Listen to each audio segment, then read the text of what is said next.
Welcome back to ILTV News. A dramatic morning for Israel as once again the Houthi terrorists in Yemen fired a ballistic missile at Israel early in the morning. Hamas fired rockets additionally at central Israel in the afternoon. Let's see the full story. In the early hours of Thursday at 4 a.m., central Israel was abruptly awakened as missile sirens went off in Tel Aviv, Rishon LeZion, Ramat Gan, Jerusalem, and surrounding areas. نفذت القوة الصاروخية في القوات المسلحة اليمنية عملية عسكرية نوعية استهدفت مطار بن غوريون في منطقة يافا المحتلة وذلك بصاروخ باليستي فرط صوتي نوع فلسطين 2 وحققت هذه العملية هدفها بنجاح بفضل الله. But despite Houthi claims, the IDF acted swiftly, intercepting the ballistic missile launched from Yemen by the Iranian regime-backed terror group. The missile was destroyed before entering Israeli airspace. There were no injuries aside from several civilians who were treated for shock. Flights en route to Ben Gurion Airport were also temporarily diverted, but have now resumed normal scheduling. This marks the second Houthi missile launch towards Israel in recent days. Just 48 hours prior, another missile targeted Beersheba, but was intercepted over Saudi Arabia by Israel's aero defense system. Prime Minister Benjamin Netanyahu warned that the Houthis are already paying and they will pay more. In Washington, President Donald Trump issued a stern ultimatum to the Houthis and their Iranian backers, whom the U.S. has been aggressively attacking. He warned that continued aggression would lead to their complete annihilation, emphasizing that the Islamic regime in Iran must cease its support immediately. Since October 2023, Houthi attacks, which the group claims are acts of solidarity with Gaza, have caused severe damage to global maritime trade, forcing vessels to reroute away from the Suez Canal and drastically increasing insurance costs. Well, as mentioned, Trump has been doubling down on the Iran-backed Houthis in Yemen with recent U.S. airstrikes targeting Yemen's Sana'a. These strikes come after a series of escalations by the Houthis and promised retaliation by U.S. President Trump. More on this from ILTV's Devo Klein. U.S. fighter jets struck Houthi targets in Yemen's capital Sana'a on Wednesday night. The Houthi-run Al Masriya TV reported that the recent wave of airstrikes hit near Sana'a's airport, injuring 9 people. Targeted in Sana'a was a Houthis' weapon warehouse. CENTCOM is continuing its strikes on the Houthis in Yemen following attacks by the terror group on the vital Red Sea shipping lane. President Trump had threatened to attack if Houthi terror activity continued and delivered just that. Massive clouds of smoke and fire could be seen in Yemen's capital as U.S. fighter jets struck the city hard. In a tweet on X, Trump blamed the Islamic Republic of Iran for supplying the Houthis with the means to carry out attacks on vessels in the Red Sea, claiming that the regime should let the Houthis, quote, fight it out themselves. The Houthis have carried out over 100 attacks on shipping vessels since Israel's war with Hamas began in late 2023, saying they were acting in solidarity with Gaza's Palestinians. These disruptions have promoted the American attacks on the Houthis, with President Trump vowing further escalation if the trend persists. In a post on Truth Social, Trump added that the U.S. strikes on the Houthis will get progressively worse. The axis of resistance is working overtime to cause chaos and unrest in the Middle East. But President Trump's threats are clear. They will be completely annihilated. Well, the IDF announced pinpoint ground operations are beginning again in the Gaza Strip as Gazans in the enclave are now warned to stay away from certain locations. In the afternoon, rocket sirens went off across central Israel after 3 projectiles were fired from southern Gaza. 1 was intercepted and 2 fell in open areas. No injuries were reported. Meanwhile, Israel continues to look for solutions to a hostage deal to release the 59 remaining hostages. ILTV's Shosh Bedrosian has the details, as Israel still works to negotiate this deal with Hamas. 2 nights of Israeli airstrikes in Gaza have now turned into gradual but intense ground operations inside of the Gaza Strip as Israel works to increase pressure on Hamas to squeeze them to a point of negotiating a deal. Hamas claims more than 400 people were killed in airstrikes, although they don't differentiate between terrorists and civilians. The IDF says the pinpoint ground operations in central and southern Gaza are working to expand the security zone and to create a partial buffer between northern and southern Gaza. Troops entered the Netzarim corridor area, with the Golani Brigade deploying to the southern part of Gaza. Defense Minister Israel Katz said the Air Force attack against Hamas was the first step and now has sharp words for Palestinians suffering at the hands of Hamas. תושבי עזה, זאת פניית הזרה האחרונה. הסינואר הראשון הרס את עזה, והסינואר השני יחריב אותה לחלוטין.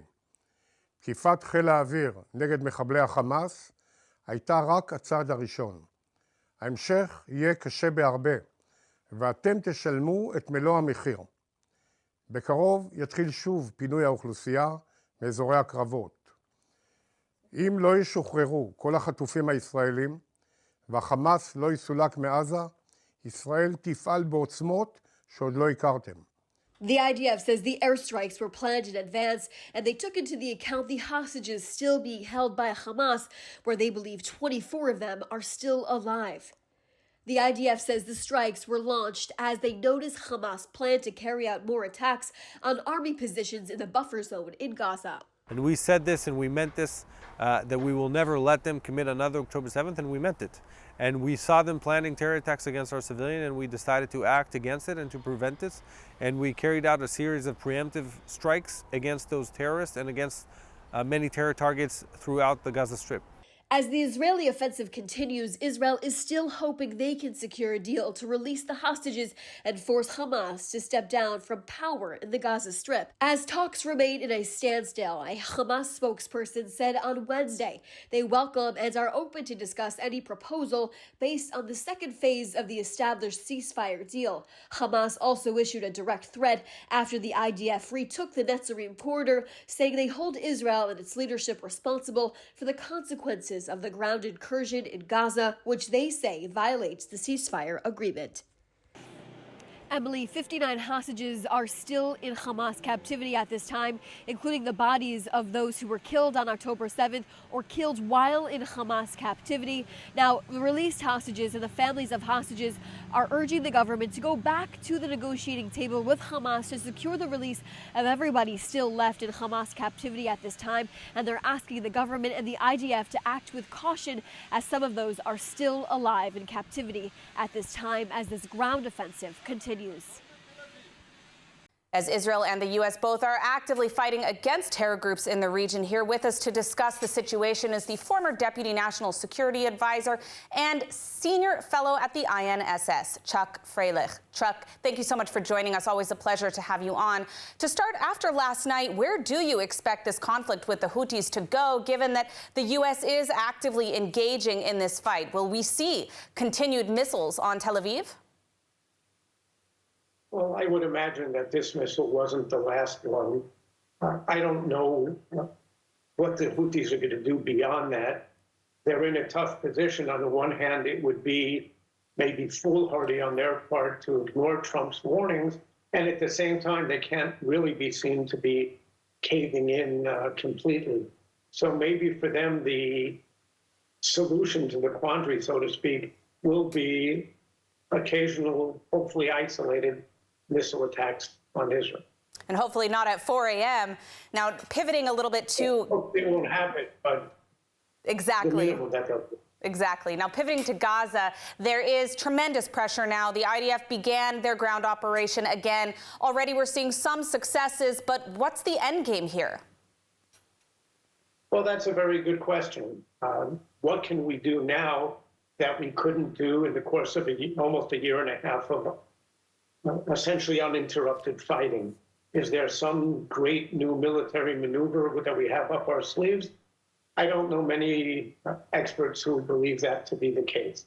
At the same time, Hamas has been reconstituting, taking advantage of the ceasefire, and there is certainly that military justification for wanting to take them down, at least somewhat.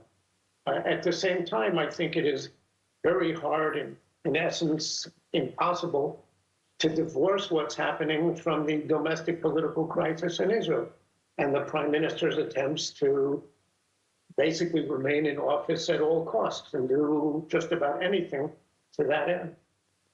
Well, we've seen reports that Israel has considered at different points annexing territory in exchange for any hostage that is harmed. Now, I know this isn't something, that's gone into effect, but is this tactic to increase pressure on Hamas, is that something that can move the needle even on negotiations? Well, I think in international relations in general, certainly when you're negotiating or trying to do so with a terrorist organization like Hamas, it's always good to back up diplomacy with a threat. And sometimes you have to carry out the threat or carry it out to some degree. There is a difference between conducting military operations, conducting coercive diplomacy, and going ahead and annexing territory. There's a reason that we got out of Gaza in 2005, the so-called disengagement agreement. We don't really want to be there in the long run. We've got nothing to look for in Gaza. We have nothing in common with the Gazans. Gaza is essentially, well, it's one of the poorest places on earth, and I don't necessarily mean that in the economic sense, that too. Gaza is a very sad place, and beyond ensuring our security, I don't think we want to be there. All right, we are almost out of time, but I want to ask you, with the massive protests in Israel over the renewed judicial reform, the recent moves of the Prime Minister to remove the head of the Shin Bet, what will the impact be on the battlefront, if any? Well, it's not just the removal of the head of Shin Bet, it's the firing of the Attorney General. It's an unbridled attack on Israel's legal and democratic systems. We've seen this movie. We have the fortune of knowing what it can lead to. There is no doubt, and this isn't an opinion, we have captured Hamas documents which show how they assessed that the judicial overhaul in 2023 was greatly weakening Israel, and they were trying to take advantage of those circumstances. And God forbid, well, maybe they can't that much at the moment, but there are still other enemies around. Hezbollah is much weaker than it was, but still a sizable force. And Iran is there, and there are other people in the region who don't like us. So it's time to stop this. It's a true threat to Israel's national security. All right, well, we are out of time, but I want to thank you, as always, for your insights. Thanks for joining us, Chuck. Thank you. Well, the IDF has been conducting anti-terror operations in Judea and Samaria for almost 3 months. And in his recent visit to an undercover unit base, Prime Minister Netanyahu reiterated the importance of protecting the residents of the region. We have more from ILTV's Devo Klein. Israeli Prime Minister Benjamin Netanyahu visited an undercover unit base in the West Bank on Wednesday, receiving an operational briefing from the unit's commander. Netanyahu praised the unit's efforts, describing their work as, quote, sacred on behalf of the state of Israel. זה חשוב בכל עת, אבל זה חשוב במיוחד בעת הזאת. כי בשעה שאנחנו מנהלים מלחמה עצימה נגד החמאס ברצועת עזה, אנחנו ערים לאפשרות שיכולה להיפתח פה חזית יותר גדולה ויותר עצימה ביהודה ושומרון. The Israeli operation in the West Bank, ongoing since January, aims to dismantle Iranian-backed militant groups like Hamas and Islamic Jihad, which have long entrenched themselves in refugee camps, using civilian areas as shields. The offensive follows a ceasefire agreement in Gaza after 15 months of war, aimed at restoring peace and security for Israeli citizens. ולכן העבודה של היחידה של מג"ב, של משטרת ישראל, של צה"ל ושיתוף הפעולה של הכוחות האלה עם היחידות המיוחדות שלנו, זה נותן המון תוצאות למען הביטחון שלכם, אזרחי ישראל. Despite criticism from Palestinian leaders like Nablus Governor Hassan Dakhlas, who accuse Israel of targeting civilians, Israeli officials maintain that their operations are focused on dismantling terrorist infrastructure and preventing future attacks. Since the operation began, around 40,000 Palestinians have left their homes in Jenin and Tulkarem in the northern West Bank.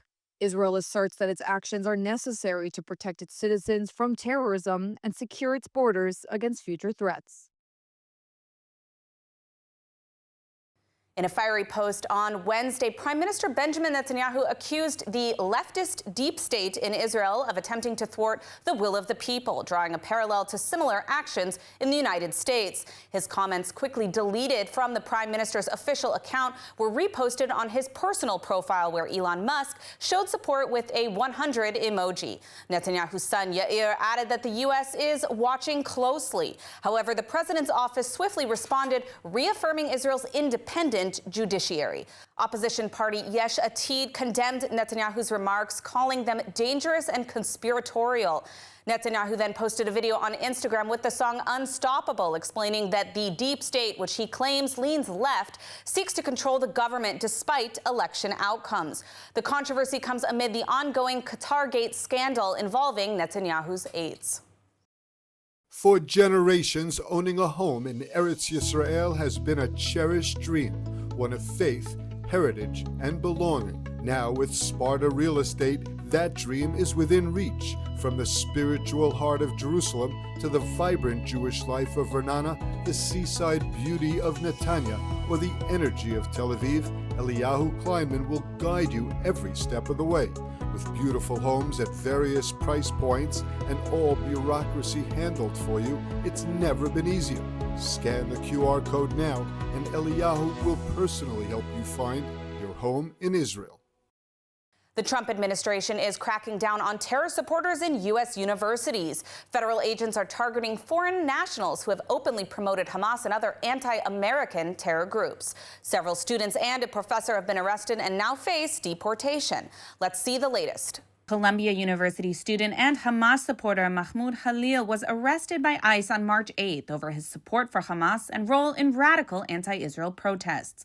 Khalil, a green card holder, is now facing deportation, but not just yet. This week, a judge has delayed his deportation temporarily and moved his case to New Jersey instead of Louisiana.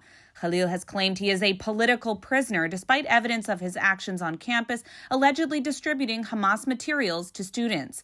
Meanwhile, another Columbia student, Leka Cordia, was arrested days later, who overstayed her student visa and is now facing removal. Cordia was also active in pro-Hamas demonstrations on campus. At Georgetown University, Badar Khan Suri, a postdoctoral fellow from India, was taken into custody for spreading anti-Semitic propaganda and having links to Hamas. Suri is now being held in Louisiana pending immigration hearings. In response to the wave of radicalism that has swept American campuses and has led to attacks on Jewish students, the Trump administration has placed Columbia University's Middle Eastern Studies Department under a 5-year academic receivership. The administration argues universities should not be breeding grounds for anti-American extremism and that such steps are necessary for national security reasons. They have also stated that more arrests will be coming. And now here to speak with us about the battle for sanity on campus is Aliza Lewin, president of the Louis D. Brandeis Center for Human Rights Under Law, a nonprofit legal advocacy organization headquartered in Washington, D.C. Aliza, thank you so much for joining us today. It's a pleasure to have you on. Now, you handle a lot of cases related to campus issues. This is your area of expertise. Break it down for us. Are these arrests unconstitutional? Is the Trump administration doing the right thing? I think the Trump administration is doing the right thing with the pressure that they're putting on the universities. This is a situation where people need to be held accountable for breaking the rules.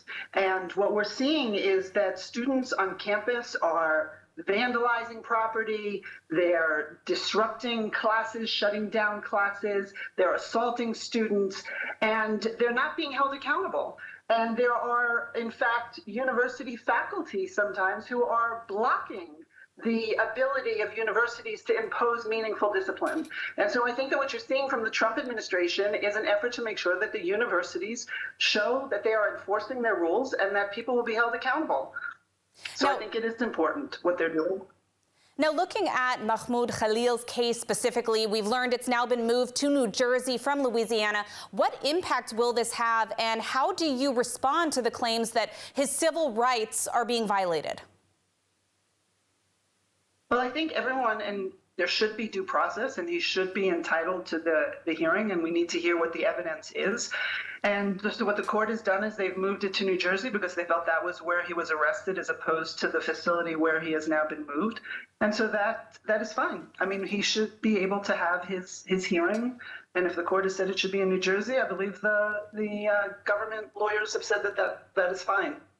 Now, what kinds of incidents have you dealt with on campus, legally speaking, and how do they demonstrate the necessity of action from the current administration? So we've seen, for example, if we talk about Columbia, you had last year the takeover of Hamilton Hall, the takeover of building. You've seen vandalism not only there in that takeover, but you saw more recently this year where they poured cement down the toilets in the business school. So you've seen vandalism of property. You've seen classes, most recently, for example, at Barnard just a few weeks ago, where classes had to be canceled when a building was taken over. These are students who are engaging in, as I said, vandalism. They're blocking access. They're preventing the universities from doing what they're supposed to do, which is teach. And so now these students need to be held accountable. One of the things that we saw at Columbia last year is that because of the way the judicial process works, there were faculty that actually blocked the imposition of meaningful discipline on those students who had taken over the building.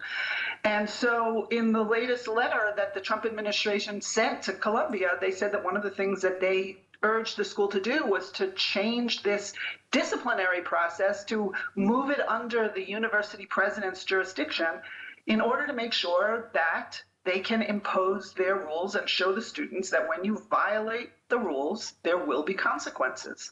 And we know also, of course, that some of these Jewish students have actually suffered physical assaults and also being blocked based on the basis of their religion or ethnicity from certain areas of campuses. This isn't only happening on one campus, it's happened on multiple over the past year and a half. And now we see that universities are facing major financial repercussions, perhaps for the first time, for the failure to protect the civil rights of some of their Jewish students. Will this have the desired effect on schools, this financial cut? I hope it does. I think that one of the things that we have seen is that university administrators have lacked the courage, quite frankly, to take on the mob. And what I am hoping that is that this financial pinch will give them the backbone to say, we don't have a choice. Now, as I say, we have rules. And if you violate the rules, if you prevent us from doing and from carrying out the university's mission, there will be consequences. And I think that these, the threats to their finances are, I hope, going to give the university administrators some of that backbone to take on the mob. All right. Well, we are unfortunately out of time, but I want to thank you for joining us today and shedding some light on this important issue that is affecting so many students on campuses in the United States right now. Thank you so much, Eliza. Thank you. Let's take a look at the weather forecast. Rainy showers and strong winds expected around most of the country tonight, with temperatures reaching lows of around 10 degrees Celsius or 50 degrees Fahrenheit. Then tomorrow we'll see more rainy showers and cloudy skies alongside steady temperatures, seeing highs of 14 degrees Celsius or 57 degrees Fahrenheit. That's a wrap for today's news. For the latest updates from Israel on all your devices, be sure to follow our ILTV channels, subscribe to our newsletter, and explore our website, iltv.tv. Stay informed with the latest news straight from the heart of Israel. I'm Emily Schrader. Be well, and thank you for watching.